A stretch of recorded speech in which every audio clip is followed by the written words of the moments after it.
In today's video, we are checking out a game that serves as a direct sequel to 1997's Theme Hospital, a game that was absolutely one of my childhood favourites alongside Counter-Strike and Serious Sam. In terms of the management genre, I would have put it on par back in the day with something like Roller Coaster Tycoon. Growing up, I did really enjoy the entire Theme series, from the original Theme Park all the way to Theme Park World.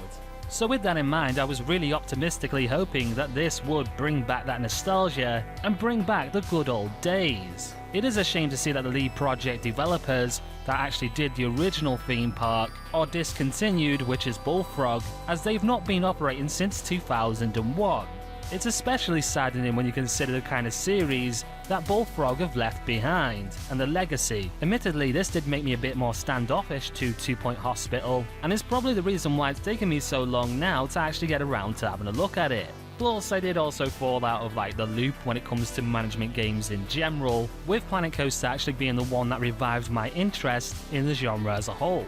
So what was my first initial impressions of 2 Point Hospital? Well, one of the things that I've really enjoyed about the theme series as a whole is the impression that you get from the quirkiness of the art style and the animations. There was a certain kind of characteristic of derpiness that actually did carry through from the original to this one. With the improved graphical details as well as sound design, it really does give a great first impression. It has borrowed enough of the same elements from the original series for you to actually feel very comfortable if you are coming from the original Theme Hospital. This time around, however, you get more of a tutorial, and elements of the gameplay and mechanics are introduced with decent intervals. Although this could be considered kind of slow, there is a certain level of notoriety to the game's accessibility. Even if you're new to the management genre, you're going to be able to pick up this game pretty well. Which carries us forward to the difficulty of the game.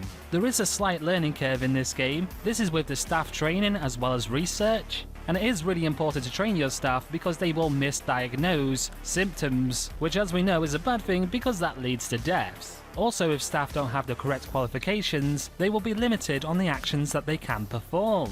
They won't be able to perform CAT scans, they will be less effective in wards, they won't be able to perform surgery, and so on. That is obviously just to name a few. I'm not going through the entire list of qualifications. Other aspects of the gameplay to consider are stuff like food and hygiene, and financial success, although with financial success, I didn't really find it that difficult within the main campaign. The game also tries to plump up the difficulty by adding epidemics, disasters, patient emergencies, as well as VIP visits for the player to try and contest with, but saying that, it's not that difficult. As long as you've got the right things or the right rooms, it shouldn't be too bad. Micromanagement success is pushed as a yearly thing in this game, where there's 8 rewards for each category of success. This could be research, this could be staff, this could also be having no deaths in your hospital. Really, this is to give an incentive to the player to continue on if they've done everything they think they can, in terms of doing the main objectives to a hospital, or designing a hospital up to the best it can actually be. In terms of gameplay variety and options, as well as difficulty, the game really does open up by the 3rd level, where you actually open up the sandbox. In the sandbox, you can turn on and off elements like epidemics, disasters, and so on. You can also choose the amount of money you start off with, like 10 million being the max amount that you can actually start off with, and also change the income multiplier to make it more difficult financially, how fast patients arrive to your hospital, which up and that does actually make it difficult to get no deaths, how much research you start off with, the kind of difficulty of illnesses that you have to tackle in your hospital, if you start off with all the land opened up, even changing the temperature, which means that you either need to get air conditioning or radiators. Or you can go in the middle and not even bother with that stuff. It was in fact the sandbox that I spent the most time in. This was messing around with different difficulties, like making some hospitals the max amount of difficulty, and then doing ones that were more casual that I could just chill with. In terms of the sandbox, it can be as easy as you want, as light-hearted as you want, or you can turn it into a complete nightmare, a hospital that no one would want to visit. Even then, as someone that has spent a lot of times in hospitals over the years, in regards to my ex-employments, I can still say even the nightmare hospitals are well more light-hearted. Whoops, shouldn't have said that. I'm definitely not getting a job in the healthcare industry ever again. Now I want to move on to what I don't like about the game. For the intricacy of some of the management elements that are in this game that I really do like to see, once again the story repeats itself with games like Zoo Tycoon, Jurassic World Evolution. The customizability aspect of this game is not really that great. This is a real issue at the minute with modern management games not really innovating on, well, creativity. Each room has its own set amount of items that can be placed, so there's only a certain amount of customization and decoration that you can actually do for each room. Hallways can only be decorated by items, and a lot of items have really big collision boxes, meaning you can't really stack items and make something new. In terms of customization, they really did play it safe here. Steam Workshop community support is very limited, with the options only really being rugs, pictures, floors, and also walls. Although I was able to turn the Tech Evolve logo into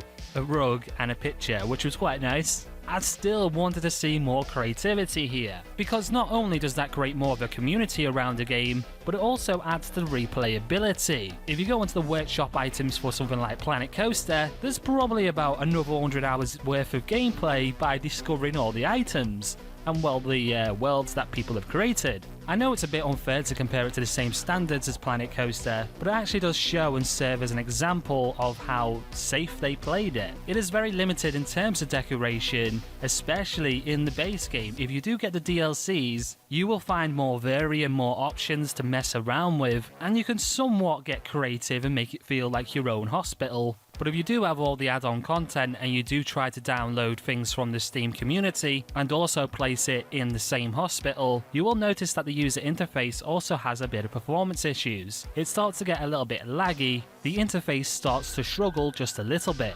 Performance as a whole, though, is pretty good. With that said, it's time to sum it up and give my final thoughts, feelings and opinions. This game does serve as a pretty decent direct sequel to Theme Hospital. It absolutely nails the charm, the quirkiness and the character of the original series. However, I do feel like they've kind of played it a bit too close to the original. A lot of the design choices within the original Theme Hospital, I imagine, was due to limitations of hardware.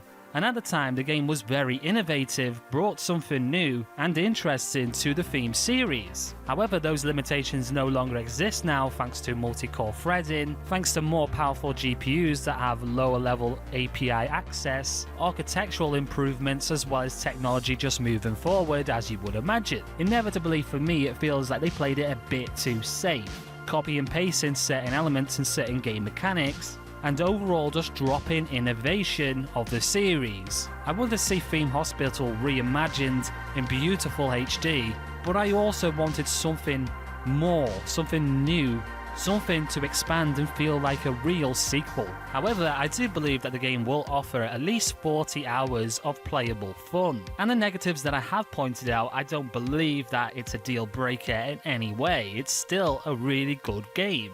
Again, I would just love to see more innovation within the management genre, especially when they're resurrecting true classic, amazing games from my childhood. Overall, it is a recommended game. If you can get it on sale and get the DLCs along with it, then that's fantastic. That's the best case scenario. Anyway, that's going to do it for the video. I hope you enjoyed it. I hope it was informative. And as always, let me know what you actually think about 2 Point Hospital. If you're playing this game and really enjoying it, let me know down below. Also, if you dislike the game, tell me what you don't like about it. Your comment might just help someone who is considering picking this up or not. And you know me, I'm all about community, so if we can help each other out, that is great. Anyway, if you do like this kind of content that I do here on this channel, then please subscribe to it. Hit the notification bell to get notified to new videos. Also consider liking the video as well, because that will help out the YouTube algorithm. With that said, I've been Jaguar from Tech Evolved, and I will see you in the next video. Well, hopefully if I don't get botched surgery from, well, one of my hospitals.